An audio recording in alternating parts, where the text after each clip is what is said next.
பல்லாண்டு பல்லாண்டு பல்லாயிரத்தாண்டு பல கோடி நூறாயிரம்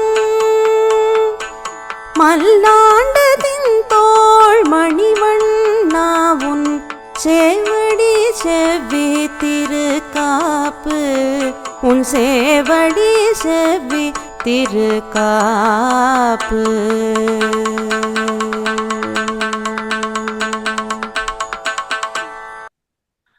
ஆழ்வார் எம்பெருமானார் ஜீயர் திருவடிகளே சரணம். அன்பர்கள் அனைவருக்கும் வணக்கம். ஆழ்வார்கள் அனுபவித்த ஆறாம் அமுதன் அப்படிங்கிற தொடர்ல நம்ம ஸ்ரீரங்கம் தொடக்கமாக திவ்ய தேசங்களை அனுபவிச்சுட்டு வந்துட்டு இருக்கோம். இந்த திவ்ய தேசங்களை பத்தின ஸ்தல புராணங்கள், பல விசேஷ குறிப்புகளை நமக்கு ரொம்ப விசேஷ செய்தி குறிப்புகளோட மனசுக்கு இதமா பல கருத்துக்களை நம்ம அறிஞ்சுக்கிற மாதிரி நமக்கு அனுபவமிக்க பல கருத்துக்களை நம்முடன் பகிர்ந்து கொண்டு வருகிறார் திரு பாலசுப்ரமணியன் அவர்கள். வணக்கம் பாலா சார். இதுவரைக்கும் நம்ம இந்த நிகழ்ச்சியில 14 திவ்ய தேசங்களை அனுபவிச்சிருக்கோம். இன்னைக்கு 15வது திவ்ய தேசமான பஞ்சசார கஷேத்திரம் அப்படின்னு கொண்டாடப்படுற திருச்சேரியை பத்தி அனுபவிக்க போறோம். திருச்சேரியை பத்தி நமக்கு பல விசேஷ குறிப்புகளை எப்பொழுதும் போல அளிக்க உள்ளார் பாலசுப்ரமணியன் அவர்கள். எல்லாருக்கும் நமஸ்காரம். நமஸ்காரம். நீங்க சொன்ன மாதிரி இன்னைக்கு நம்ம 15வது திவ்ய தேசம் நம்ம பாக்குறோம். திருச்சேரை, தன்சேரை அப்படின்னு ஆழ்வார் பாடிட்டார். இந்த திருச்சேரைங்கிற ஸ்தலம் கும்பகோணத்துல இருந்து கொடவாசல் வழியா திருவாரூர் போற வழியில இருக்கு. அங்கேருந்து ஒரு 20 கிலோமீட்டர்ல இருக்கு. கும்பகோணத்துல இருந்து நம்ம நாச்சியார் கோவில்ல இருந்து பார்த்தோம்னா ஒரு 5-6 கிலோமீட்டர்ல வரும். இந்த அதே ரூட்ல அப்படியே நாச்சியார் கோவில், திருச்சேரை, திருக்கண்ணமங்கை எல்லாம் 3 திவ்ய தேசமும் அதே ரூட்ல வந்துடும். இது நம்ம இப்ப திருச்சேரை பார்க்க போறோம். திருச்சேரைங்கிறது அதுக்கான காரண பெயரும் இருக்கு. இது ஒரு பஞ்சசார கஷேத்திரம் அப்படின்பா. பஞ்சசார கஷேத்திரம் அப்படின்னு ஏன் சொல்ற அப்படின்னா 5 சாரம். சாரம் சாரம் சாரம் சாரம் சாரம். என்னெல்லாம் சாரம்? இந்த கஷேத்திரமே சாரம். ஏன் கஷேத்திரம் சாரம்ங்கிறதுக்கு அந்த கதைக்கு சொல்றேன். அதை அதுக்கப்புறம் இந்த பெருமாளும் சாரநாத பெருமாள் 2. 3வது தாயாரும் சாரநாயகி தாயார் 3வது. 4வது தீர்த்தம் இருக்கு இல்லையா, தீர்த்தமும் சார புஷ்கரிணி அப்படின்பா. விமானம் இருக்கு பாருங்க, விமானமும் சார விமானம் அப்படின்பா. சோ 5 இருக்கிறதுனால பஞ்சசார கஷேத்திரம் அப்படின்பா. இன்னொரு விசேஷம் நீங்க பார்த்தீங்கன்னா, இங்க பெருமாளுக்கு 5 நாச்சியார் இருக்கா. ஸ்ரீதேவி, பூதேவி, நீலாதேவி, மகாலட்சுமி, சாரநாயகி. 5 நாச்சியார் இருக்கா. இங்க ஸ்ரீரங்கத்துக்கு அடுத்தபடியா நிறைய நாச்சியாரோட இருக்கிறவர் இவர் தான். ஸ்ரீரங்கம் வேற வேற இடத்துல இருந்தாலும் அவருக்கு 7 நாச்சியார் இருக்கா. எல்லாருக்கும் தெரியும். ஸ்ரீதேவி, பூதேவி, இந்த பக்கம் ரங்கநாயகி நாச்சியார், அந்த பக்கம் துலுக்க நாச்சியார் அண்ட் சேரகுலவல்லி நாச்சியார், அண்ட் இந்த பக்கம் கமலவல்லி தாயார் அண்ட் கோதை நாச்சியார் ஸ்ரீவில்லிபுத்தூர்ல இருக்கார். ஸோ ஸ்ரீரங்கநாதருக்கு 7 நாச்சியார் இருக்கா. இவருக்கு 5 நாச்சியார் இருக்கா. ஸோ 5 நாச்சியார் உள்ள ஒரே திவ்ய தேசம் இந்த ஒரு திவ்ய தேசம் தான். இப்ப இந்த சாரம், பஞ்சசாரம் அப்படிங்கிற சாரம். சாரம் அப்படின்னா என்னன்னு பாத்துருவோம். சாரம் அப்படின்னா ரசம் இல்ல எசன்ஸ் அப்படிங்கிற மாதிரி பேரு. இது அந்த சிருஷ்டியை பத்தி நம்ம பார்த்தோம் இல்லையா. நம்ம பார்த்தபோது எல்லாருக்கும் தெரியும், அந்த சிருஷ்டி பண்றதுக்காக இந்த பிரளய காலத்துக்கு முன்னாடி இந்த கொஞ்சம் கொஞ்சம் அந்த சாரத்தை எடுத்து வைக்கணும்னு சொல்லிட்டு வேதம், புராணம், இதிகாசம் எல்லாத்துல இருந்தும் இந்த வித்துக்களை ஒரு மண்பானையில போட்டு நம்ம பிரளய காலம் போது அதை வச்சிருந்தாக்க பிரளயம் முடிஞ்சு அடுத்த சிருஷ்டியும் போது அவ அதுல இருந்து இது போல பண்ணலாம். அதுக்காக அவ அந்த பானை பண்ணணும் இல்லையா. அந்த சமயத்துல இந்த மண்பானையில வைக்கிறதுக்காக அந்த சாரக்ஷேத்திரத்து மண்ணை எடுத்து யூஸ் பண்ணாலும். அதனாலதான் இது சாரக்ஷேத்திரம், பஞ்சசார கஷேத்திரம் அப்படின்னு பேரு. இப்ப இந்த இடத்துல கொஞ்சம் சிருஷ்டியை பத்தி ஒரு 5 நிமிஷம் சொல்லிடுறேன். ஏன்னா சிருஷ்டிக்கு ரொம்ப முக்கியமான ஸ்தலம். நம்ம எல்லாரும் இந்த உலகத்துல இருக்கிறதுக்கான காரணமே திருச்சேரை ஸ்தலம் தான். அதனால நம்ம சிருஷ்டியை பத்தி தெரிஞ்சுக்காம நம்ம பெருமாளை பத்தி நம்ம பேசக்கூடாது இல்லையா. அவர் எப்படி ஆரம்பிக்கிறார் சிருஷ்டின்னு சொல்லிட்டு. சிருஷ்டியில ரெண்டு வகையான சிருஷ்டி இருக்கான். ஒண்ணு வந்து சமஷ்டி சிருஷ்டி அப்படின்பா, இல்ல அத்வாரகம் அப்படின்பா. இன்னொன்னு வியஷ்டி சிருஷ்டி அப்படின்பா, இல்ல சத்வாரகம் அப்படின்பா. சிருஷ்டி காலத்துல என்னன்னா, இந்த சிருஷ்டி கிரமம்ங்கிறது வந்து பெருமாள் கிட்ட வந்து மூல பிரகிருதி அப்படின்னு இருக்கு அவர்கிட்ட. இந்த மூல பிரகிருத்திலேருந்து மகத்துங்கிறது வரும். மகத்துங்கிறதுல இருந்து அகங்காரம். அகங்காரம் வந்து 3 தன்மையோட இருக்கும், எல்லாருக்கும் தெரியும். சத்வ, ரஜசு, தமோ, அதெல்லாம் தெரியும். அதுல இருந்து பஞ்சபூதங்கள் வருது. பஞ்சபூதங்கள் என்னன்னு எல்லாருக்கும் தெரியும். ஆகாசம், வாயு, அக்னி, ஜலம், பிருத்திவி. இந்த பஞ்சபூதம் வருது. இந்த பஞ்சபூதத்துக்கு தன்மாத்திரைகள் இருக்கு. தன்மாத்திரைனா யூனிக் கேரக்டரிஸ்டிக்ஸ் அப்படின்னு பாருங்க, அது பேர் தான் தன்மாத்திரைகள். இந்த பஞ்சபூதத்தினோட தன்மாத்திரைகள் என்ன? ஆகாசம்ங்கிறது வந்து சப்தம், வாயுங்கிறது வந்து ஸ்பர்ஷம், அக்னிங்கிறது வந்து ரூபம், ஜலம்ங்கிறது ருச்சி, அண்ட் பிருத்திவிங்கிறது வந்து வாசனை, கந்தம். இது எல்லாத்துக்கும் உணர்றதுக்கு நம்ம கிட்ட பஞ்ச இந்திரியங்கள் இருக்கு. என்னெல்லாம்? காது சப்தத்தை கேட்கறதுக்கு, தோல் ஸ்பர்ஷத்தை பார்த்துக்கிறதுக்கு, கண் ரூபத்தை பார்க்கறதுக்கு, நாக்கு ருச்சி, மூக்கு வந்து கந்தம். இது 3 பேரும் பஞ்ச ஞானேந்திரியங்கள்னு பேரு. 5 ஞானேந்திரியங்கள். இந்த 5 ஞானேந்திரியங்களும் செயல்படுறதுக்கு நம்மள்ட்ட 5 கர்மேந்திரியங்கள் இருக்கு. அது என்னென்ன கர்மேந்திரியங்கள்னு பார்த்தோம்னா, கை, கால், முகம், மலஜலம் அண்ட் மூத்திரவாயு அது போடுறதுக்கு அதுக்கான அந்த இதுகள். சோ அந்த 5 கர்மேந்திரியங்கள். சோ இப்ப நீங்க பாத்தீங்கன்னா 5 கர்மேந்திரியங்கள், 5 ஞானேந்திரியங்கள், அண்ட் பஞ்சபூதம், அதுக்கப்புறம் பஞ்ச தன்மாத்திரைகள், இது 4 சேர்ந்து 4 5 20,000. இதுக்கப்புறம் அகங்காரம், மகத்து, மூலக்கிருதி, இது அதுக்கப்புறம் மனசு. இந்த 24 சேர்ந்தாக்க அது ஒரு கோஷ்டியா வச்சுக்கணும். இதுதான் அச்சேதன தத்துவம் அப்படிங்கிறது. இதெல்லாம் சேர்ந்தது அச்சேதன தத்துவம். இந்த 24 சேர்றது. 25வதா இருக்கிறதா ஜீவ தத்துவம். இந்த ஜீவ தத்துவம் தான் ஜீவாத்மாக்கு இருக்கு இல்லையா? சோ இப்ப வந்து பெருமாள் எடுத்தேன்னா அவர் 26வது. இந்த பரமாத்மாவுக்கு வந்து இந்த 24 தத்துவம் உள்ள அச்சேதன தத்துவமும் 25வதான ஜீவ தத்துவமும் அவரோட உடம்பு முழுக்க, அவரோட உடம்புனோட பாகமா இருக்கு.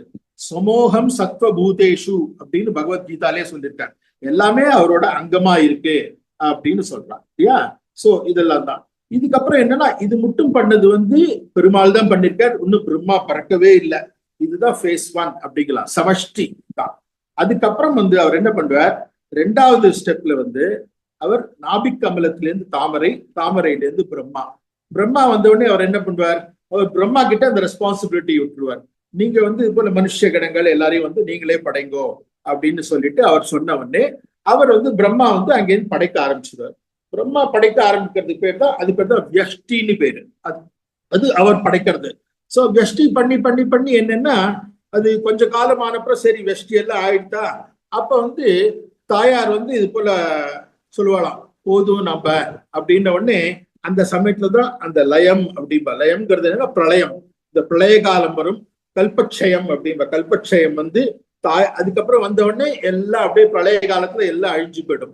அழிஞ்சு போன உடனே திருப்பி வந்து இந்த பெருமாள் வந்து தாயாரை பார்த்து, என்ன நம்ம சிருஷ்டி ஆரம்பிக்கலாமா திருப்பியும் அப்படிங்கும் போது அவர் கண்ணசைவுல இப்படின்னு பாடலாம். இப்படின்னாக்க அதாவது ததிசகித பிரகாதீனஹா அப்படின்பா. தாயாரோட கண்ணசைவை பார்த்து சரி நம்ம சிருஷ்டியை திருப்பி ஆரம்பிக்கலாம் அப்படின்னு சொல்லிட்டு இந்த பெருமாள் வந்து திருப்பி சிருஷ்டி ஆரம்பிப்பாராம். பட் ஆனா ஆரம்பிக்கிறதுக்கு முன்னாடி நம்ம ஆத்துல வந்து இப்ப தயிரை உரக்குத்துறதுக்கு நம்ம பால்ல இருந்து தயிரை உண்டாக்குறோம். அப்ப தயிரை நம்ம கொஞ்சோன்னு வச்சுட்டு இருப்போம் இல்லையா, அந்த தயிரை பால்ல போட்டுதான் நம்ம அந்த பாலை தயிரை ஆக்குறோம். சோ அது போல அந்த சீடிங் வேணும் இல்லையா, அதுக்காக என்ன பண்றது, அந்த சாரத்தை எடுத்து வைக்கிறோம் பாருங்க. அந்த சாரம் தான் அந்த உலகத்தை படைக்கிறதுக்கான சாரம், சிருஷ்டியை படைக்கிறதுக்கான சாரம். அந்த சாரத்தை படைக்கிறதுக்கு ஒரு பெரிய மண்பானையில அதை அடக்கி வைப்பா. இந்த மண்பானைக்காக அவர் பிரம்மா கிட்ட சொன்னாரா, சரி ஒரு மண்பானையை பண்ணி அதுக்குள்ள வந்து வேதம், புராணம், இதிகாசம் எல்லாத்தினோட சீடிங்ஸையும் எல்லாத்தினோட இந்த வித்துக்களையும் எடுத்து அதுக்குள்ள வை.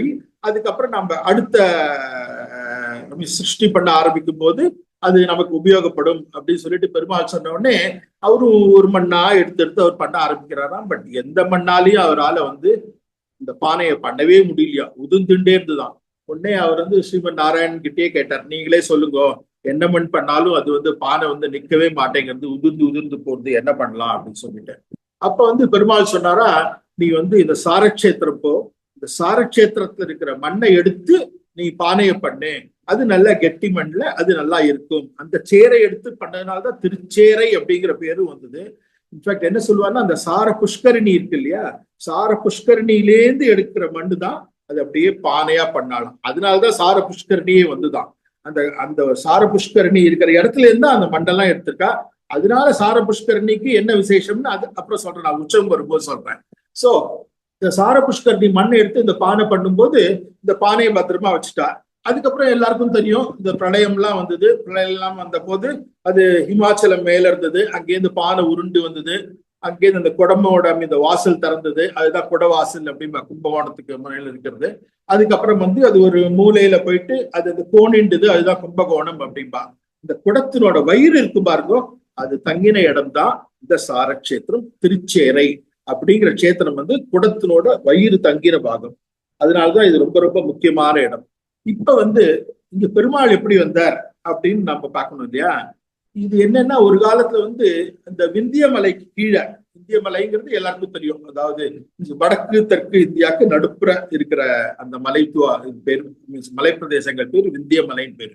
அந்த விந்திய மலையில வந்து அந்த ஏழு நதிகளும் ஒவ்வொரு நதிக்கும் ஒரு அபிமான தேவதையா இருப்பான்.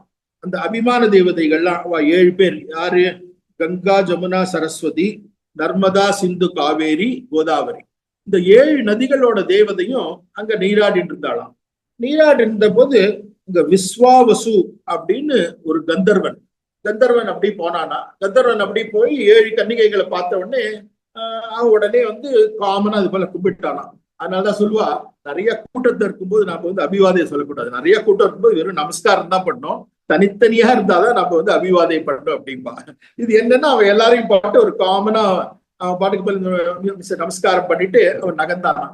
அவன் நகர்ந்த உடனே இந்த 7 பேருக்குள்ள ஒரு பேச்சு வந்துதான், யாருக்கு அவன் நமஸ்காரம் பண்ணான்? யாரோ ஒருத்தருக்கு தானே பண்ணிருப்பான், யாரு அது அப்படின்னு. அந்த 7 நதிகள்ல மீதி நதிகள்லாம் ஒதுங்கிட்டாளாம். நாங்கள்லாம் இல்லப்பா, நாங்கள்லாம் அவ்வளவு பெரிய மனுஷன்லாம் இல்லைன்னு சொல்லிட்டு ஒதுங்கிட்டாளாம். ஆனா கடைசியில கங்கைக்கும் காவிரிக்கும் மாத்திரம் நான் தான் போட்டி ஆச்சா. சரி, யாருக்குதான் அவன் நமஸ்காரம் பண்ணிருப்பான் அப்படின்னு சொல்லிட்டு நம்ம பிரம்மாவே போய் கேட்கலாம் அப்படின்னு சொல்லிட்டு கங்கையும் காவேரியும் வந்து பிரம்மா கிட்ட போய் கேட்டுதான். அவன் ஒருத்தர் நமஸ்காரம் பண்ணிட்டு போனார், ஒரு கந்தர்வன். அது வந்து யாருக்கான நமஸ்காரம், எனக்கா அவளுக்கா அப்படின்னு சொல்லிட்டு கங்கையும் காவேரியும் கேட்டுதான். அப்ப பிரம்மா சொன்னாரா, என்னதான் இருந்தாலும் அவர் திரிவிக்ரமனா பெருமாள் வந்த போது என்னோட கமண்டல நீர் வந்து அவரோட பாதத்துல விழுந்து அதுல இருந்து கங்கை உற்பத்தி ஆனா, அதனால கங்கைக்கு தானே சிறப்பு, சோ கங்கைக்கு தான் அவன் பண்ணிருப்பான் அப்படின்னு உடனே வந்து காவேரிக்கு அவளோட மனசு வந்து இதுவாயிட்டான். இல்ல எனக்கு வந்து கங்கையினோட இன்னும் ரொம்ப சிறப்பானவள் காவேரி அப்படிங்கிற ஒரு பேர் கிடைக்கணும், அதுக்கு என்ன பண்ணணும்னு சொல்லுங்க அப்படிங்கிறாங்க. அப்ப பிரம்மா சொன்னாரா, நீ வந்து சாரக்ஷேத்திரத்துல போய் ஒரு அரச மரத்து கீழே நீ வந்து தவம் இருந்தேன்னா அங்க வந்து பெருமாள் வந்து உனக்கு வேண்டியது அருள்வார் அப்படின்னு சொன்ன உடனே அவ என்ன பண்ணாலும், இங்க வந்து சாரக்ஷேத்திரத்துல காவேரி தாயார் வந்து, இன்ஃபேக்ட் இந்த இடம் வந்து குடமுருட்டி ஆறு அதுக்கு பக்கத்துலயே இருக்கு. குடமுருட்டி ஆறு அண்ட் இது முடிகொண்டான் ஆறு, இதுக்கு நடுப்புறதான் இந்த கஷேத்திரம் இருக்கு. இந்த காவேரி தாயார் வந்து இந்த தவம் இருந்தாளாம். அவ பாட்டு குளிர்ல வெயில்ல எல்லா சமயத்திலயும் அவ பாட்டுக்கு தவம் இருந்தாளாம். அந்த மெச்சி பெருமாள் வந்து அவளுக்கு நேர காட்சி கொடுக்கல, அதுல இருந்து ஒரு குழந்தை ரூபத்துல அவன் வந்தானா. அதான் மாமதலை பெருமாள் அப்படின்பா. மதலை குழந்தை. சோ அந்த குழந்தையா அந்த ரூபத்துல வந்தாலாம். அவளுக்கு வந்து தெரிஞ்சிருச்சு, அவன் தான் அந்த 1000 கோடி சூரிய பிரகாசத்தோட அந்த குழந்தை இருந்துன்னா தெரியாதா யார் வரான்னு சொல்லிட்டு. அவ உடனே பெருமாளை வணங்கி நின்ற போது பெருமாள் அவளுக்கு காட்சி கொடுத்தா. பெருமாளாவே காட்சி கொடுத்தாளாம். இல்ல இது போதாது அப்படின்ற உடனே அதுக்கு வந்து உடனே வந்து அவர் அப்படியே ஸ்ரீவைகுண்டத்துல வந்து தாமரையோட இருக்க மாதிரி அப்படியே காட்சி தந்தார். இங்க எப்படி இருக்காரோ இங்க அது போல அவர் அப்படியே காட்சி தந்த உடனே உடனே வந்து அவர் சொன்னால, இதே போலயே இங்கேயே இருக்கணும், எனக்கு இது போல வந்து கங்கையினோட சிறந்தவள் காவேரி அப்படிங்கிற பேர் வரணும் அப்படின்னாலும். அப்ப பெருமாள் சொன்னாராம், போல திரேதா யுகத்துல நாங்க ஸ்ரீரங்கத்துக்கு நான் வருவேன், அந்த சமயத்துல இது வந்து கங்கை வந்து ஒரு சமயம் அவளோட என்னோட கால் பட்டு ஓடுறது அப்படிங்கிறதுனால அவளுக்கு இந்த சிறப்பு வந்தது. நீ என்னைக்குமே என்னோட காலை வருடிண்டே போற மாதிரி உனக்கு நான் ஆசைப்படுறேன். உனக்கு திரேதா யுகத்துல ஸ்ரீரங்கத்துல நான் வந்திருக்கும் போது அந்த சமயத்துல நீ காவேரியா என்ன சுத்தி ஓடுவ, அப்ப உனக்கு எல்லா இந்த பிரதானமும் கொடுத்து நீதான் கங்கை சிறந்த காவேரி அப்படிங்கிற பேர் உனக்கு வரும்னு சொல்லிட்டு அவர் போயிட்டாராம். சோ அவர் அப்படியே எப்படி பெருமாள் இங்க வந்தார் அப்படிங்கிறதுக்கு இதுதான் அது. சோ அத பாடிட்டாரே திருமாலையில தொண்டரடி பொடியாழ்வார் பாடுறார் இல்லையா, கங்கையில் புனிதமாய காவிரி நடுவுமாய பொங்குநீர் பறந்து பாயும் பூம்பொழில் அரங்கன் தன்னுள் அப்படின்னு பாடிட்டார் அவர். சோ அதனால அப்படி கங்கையினோட சிறந்தவள அவ ஆயிட்டாளாம். இது ஒண்ணு. இதுக்கப்புறம் நீங்க பாத்தீங்கன்னா இந்த கஷேத்திரம் இங்க திருமங்கை ஆழ்வார் 13 பாசனம் பாடியிருக்கார். அவர் ஒருத்தர் தான் பாடியிருக்கார். 11 பாசனம் பெரிய திருமொழியில பாடியிருக்கார். அதுக்கப்புறம் ஒண்ணு சிறிய திருமடல், ஒண்ணு பெரிய திருமடல்ல பாடியிருக்கார். மொத்தம் 13 இது பாடியிருக்கார். இன்னொன்னு பார்த்தீங்கன்னா இந்த கோவிலை பத்தியான விசேஷம் இங்க இவன் ஒருத்தர் தான், இங்க என்ன சொல்றது, இந்த ராஜா ஒருத்தன் விஜயநகர எம்பையர்ல விஜயநகர சாம்ராஜ்யம் போது அழகிய மணவாள நாயக்கர் அப்படிங்கிற ஒரு ராஜா இருந்தான். அந்த அழகிய மணவாள நாயக்கருங்கிற ராஜா அந்த மன்னார்குடி ராஜகோபால சுவாமி இருக்கார் இல்லையா, அந்த கோவிலை கட்டினது அவர்தான் அப்படின்பா. சோ அந்த கோவிலை கட்டுறதுக்காக பெரிய கோவில், அதுவும் மன்னார்குடி ராஜகோபால சுவாமி. ஆனா பட் திவ்ய தேசம் இல்லாம போயிடுது. அதுதான் முன்னாடி சொன்னேன், ஒரு வாட்டி திருமங்கை ஆழ்வார் அந்த பக்கமா போகும்போது கேட்டார், அது யாரோ எங்களோட ராஜா இருக்கா அப்படின்ற உடனே அவர் யாரோ மனுஷன்னு நினைச்சுன்னு போயிட்டார் அவர். அதனால திவ்ய தேசம் ஆகல. பெரிய கோவில் அது மன்னார்குடி ராஜகோபால சுவாமி. அங்க கட்டுறதுக்காக எங்கெல்லாம் பெரிய பெரிய கல் கிடைக்கிறதோ அந்த கோவிலை கட்டுறதுக்காக அந்த கல்லை அனுப்பிச்சு அவன் எல்லாம் பண்ணானோ. அவனோட கிட்ட ஒரு மந்திரி ஒருத்தர் தான், நர்சபூபாலன் அப்படிங்கிற ஒரு மந்திரியான்.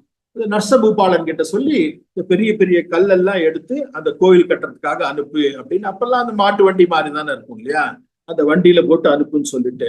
அப்ப இந்த நர்சபூபாலனுக்கு இந்த திருச்சேரை கோவில் இருக்கு இல்லையா, அந்த சாரநாத பெருமாள் மேல அவனுக்கு ரொம்ப பெரிய அபிமானம். அவனுக்கு அதை ஒரு புனர் நிர்மாணம் பண்ணும் அப்படிங்கிற ஒரு ஆசை. அதனால அவன் என்ன பண்ணானா, ராஜா கிட்ட சொல்லாம அந்த வழியா போற வண்டி இருக்கு இல்லையா, அந்த வழியா பெரிய 2 கல்லு போகும்போது என்ன பண்ணுவானா, ஒரு கல்லை அங்க இறக்கிட்டு போயிட்டு, திருச்சேரி வழியா தான் போகும் அது. திருச்சேரியில ஒரு கல்லை இறக்கிட்டு நீ ராஜகோபால சுவாமி அந்த பக்கம் மன்னார்குடியில போய் இன்னொரு கல்லை போட்டுருன்னு சொல்லிட்டு 2 பெரிய பெரிய கல்லா போகும். சோ இதை போல ஒவ்வொரு வாட்டியும் பண்ணிட்டே இருந்தான். பட் ராஜாக்கு தெரியாதா, ராஜா ராஜா தானே, அவனுக்கு அவனோட ஒற்றன் மூலமா வந்துதான். இது போல நர்சபூபாலன் இது போல இங்கேருந்து போறதுல பாதி கல்ல அவங்க திருச்சேரியில இறக்கிட்டு மீதி பாதி கல்லு தான் அந்த இடத்துக்கு போறது, மன்னார்குடி அப்படின்னு பேரு. ராஜாக்கு உடனே கோபம் வந்துடுது. ராஜாக்கு உடனே கோபம் என்ன பண்ணானா, நேர இங்க நான் திருச்சேரிக்கு அவன் என்னதான் பண்றான் அப்படிங்கிறதுக்கு இங்க திருச்சேரி பெருமாள் உள்ள திருச்சேரி பெருமாள் அவன் பார்க்கும்போது அவர் மன்னார்குடி ராஜகோபால சுவாமியா அவனுக்கு காட்சி தந்தாராம் அந்த ராஜாக்கு. அவன் அப்படியே உடனே அவனை தவற உணர்ந்து அந்த கோயிலுக்கும் நானே பண்றேன் அப்படின்னு சொல்லிட்டு அந்த ராஜாவே அந்த கோயிலோட புனர் நிர்மாணத்துக்கும் அவனே நிறைய நிலபுலன்கள்லாம் தானம் பண்ணி அவனே புனர் நிர்மாணமும் பண்ணான் திருச்சேரைக்கு அப்படிங்கிற அந்த ஒரு கதையும் இருக்கு.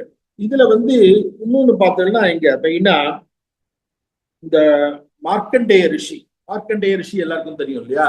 மார்க்கண்டேய ரிஷி தான் என்றும் 16 அவர் சிவன் கிட்ட வரன் வாங்கிட்டு எல்லாம் வந்தார். இந்த பக்கம் நம்ம திருவிண்ணகரம் அங்க அவரோட பொண்ணை கல்யாணம் பண்ணி வச்சார். இதெல்லாம் தெரியும். அவருக்கு மோட்ச பிராப்தி வேணும்னு சொல்லிட்டு அப்ப சிவபெருமான்ட்ட கேட்ட போது அவர் சொன்னார், மோட்ச பிராப்தி நான் கொடுக்க முடியாது, அது ஸ்ரீமன் நாராயணன் தான் கொடுக்க முடியும், அதனால திருச்சேரைக்கு போய் வேண்டுன்னு சொல்லிட்டு அவர் திருச்சேரையில வேண்டி அவருக்கு மோட்ச பிராப்தி கிடைச்சது அப்படின்பா.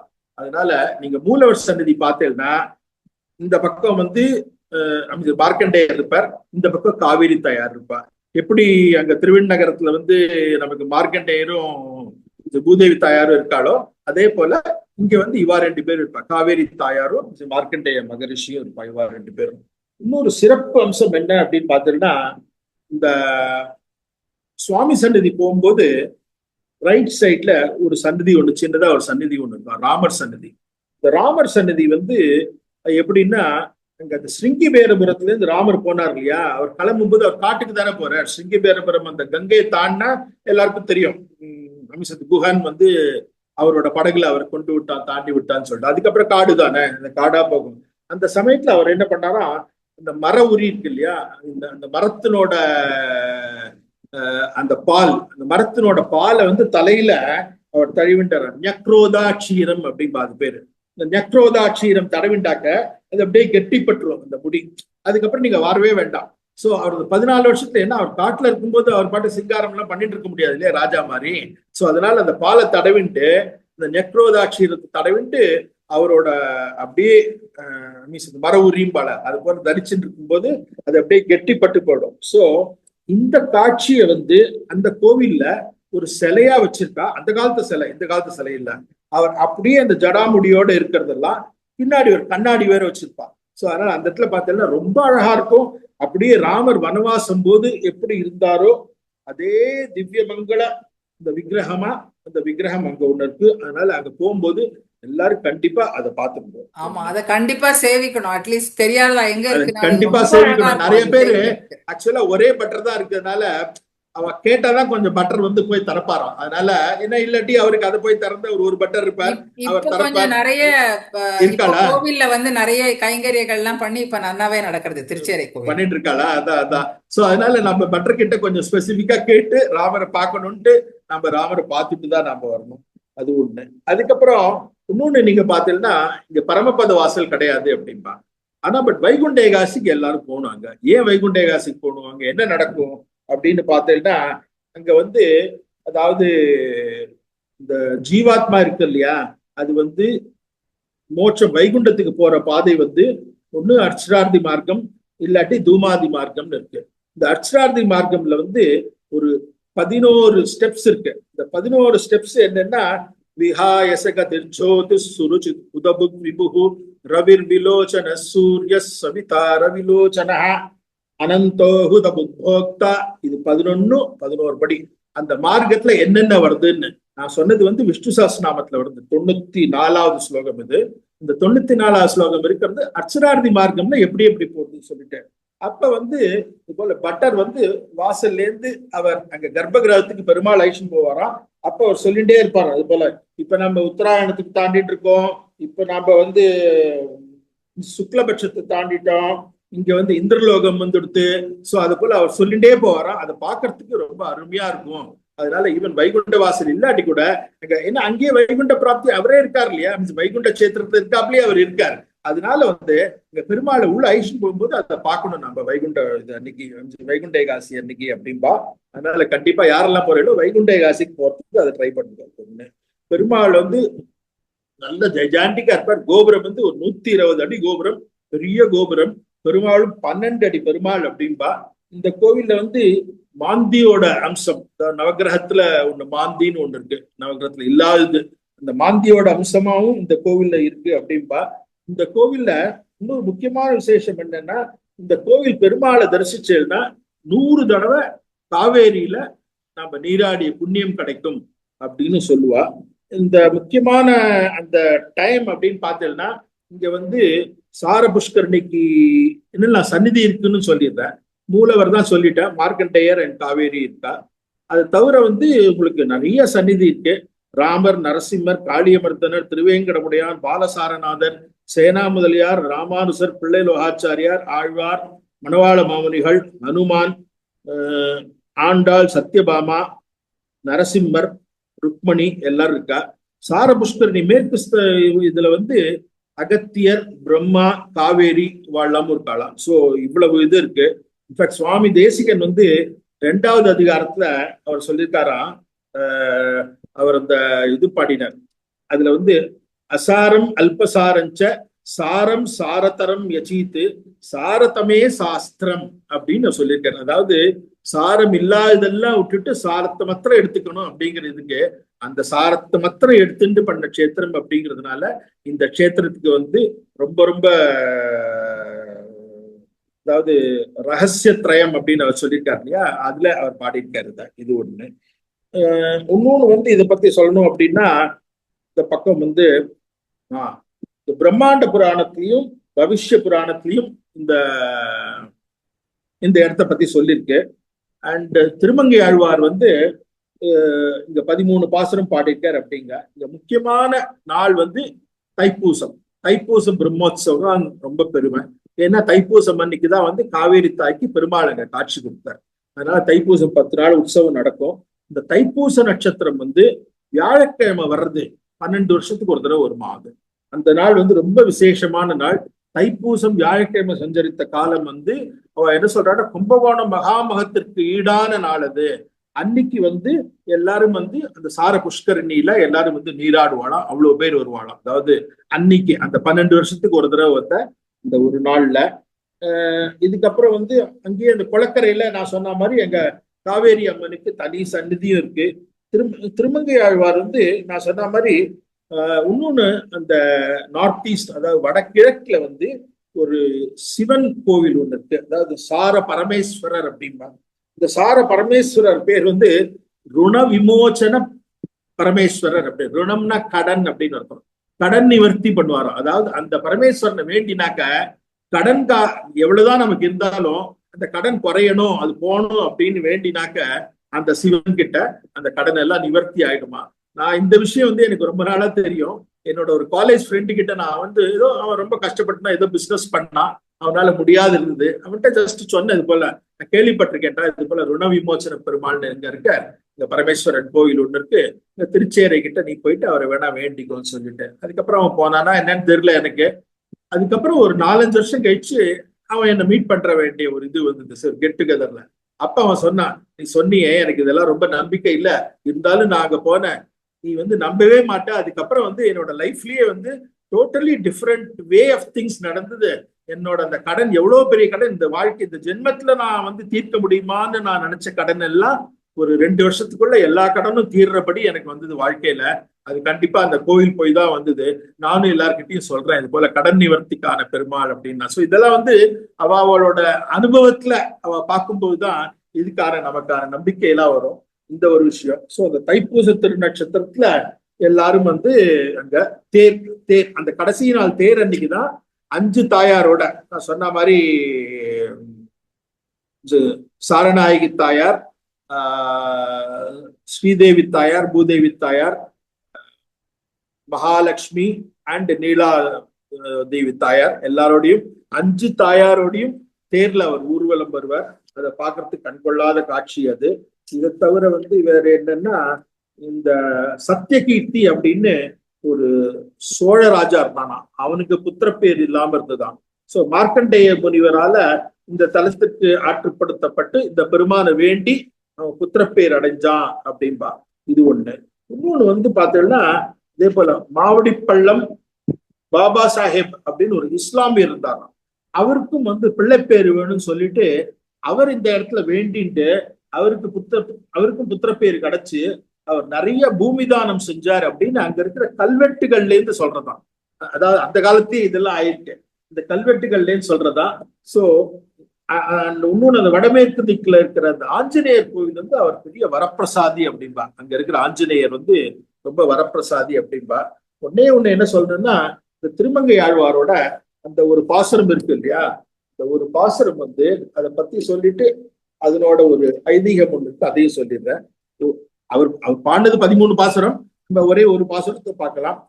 கண்சோர வெங்குருதி வந்தெழிய வெந்தழல் போல் கூந்தலாளை மண் சேர முலையுண்ட மாமதலாய் வானவர்தம் கோவே என்று வெண்சேரும் இளந்திங்கள் அகுடறிஞ்சு அடிமாட மல்கு செல்வத்தன் சேர எம்பெருமான் தாழ்தொழுவார் காண்மின் என் தலைமேலாரே அப்படின்னு திருமங்கை ஆழ்வார் பாட்டு. அதாவது திருமங்கை ஆழ்வார் என்ன சொல்றாருன்னா, திருச்சேரையில போய் யார் பெருமாளை பார்த்துட்டு வராளோ அவளோட பாதத்தை என்னோட தலைமையில தாங்குறேன் அப்படின்னாராம்.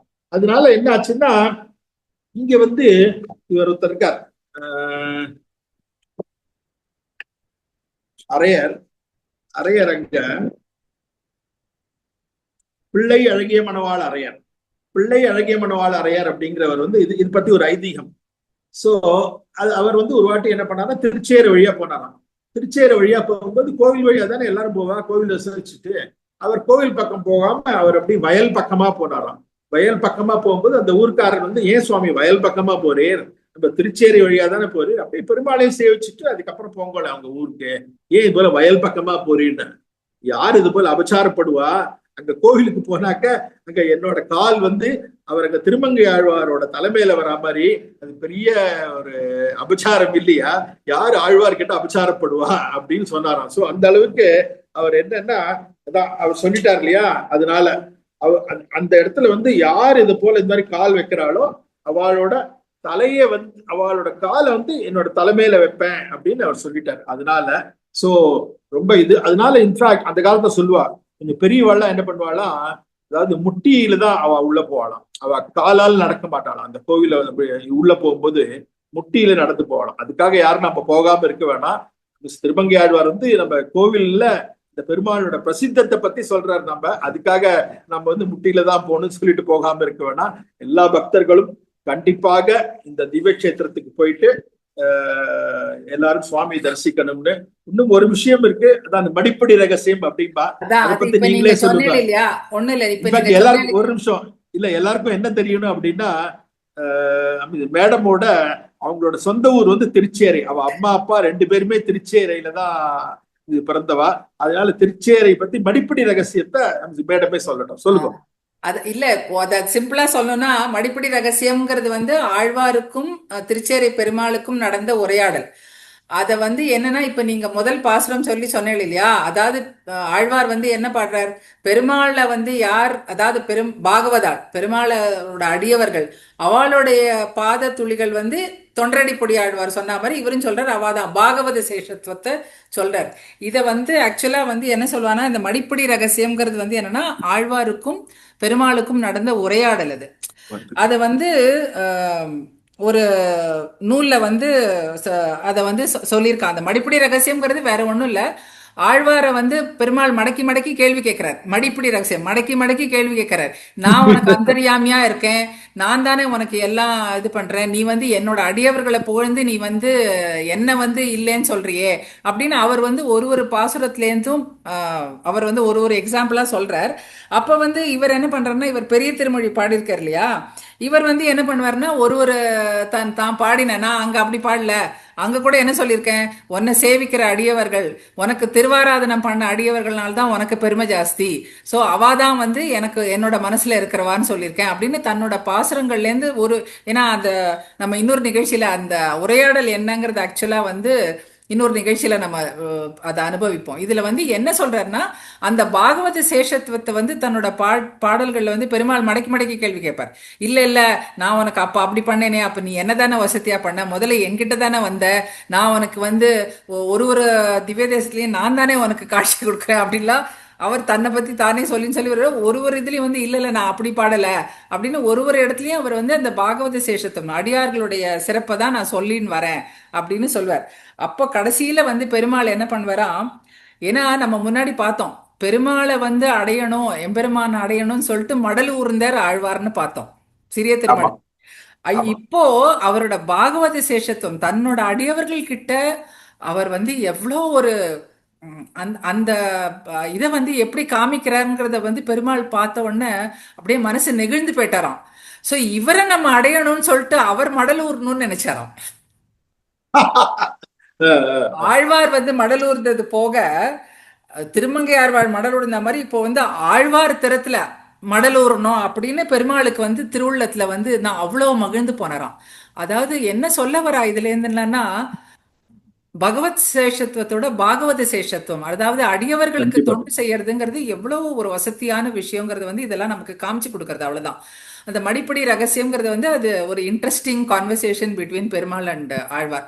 அதை வந்து நமக்கு நூலா வந்து ஒரு ஹாஸ்யமா எழுதி வச்சுட்டு போயிருக்கா நம்ம பெரியவர்கள்லாம். அதை நம்ம ஒரு சமயத்துல அனுபவிப்போம். இதுலேருந்து நம்ம தெரிஞ்சுக்கிறது என்னன்னா, சிம்பிளா வந்து பெருமாளை மட்டும் சேவிச்சா போறாது.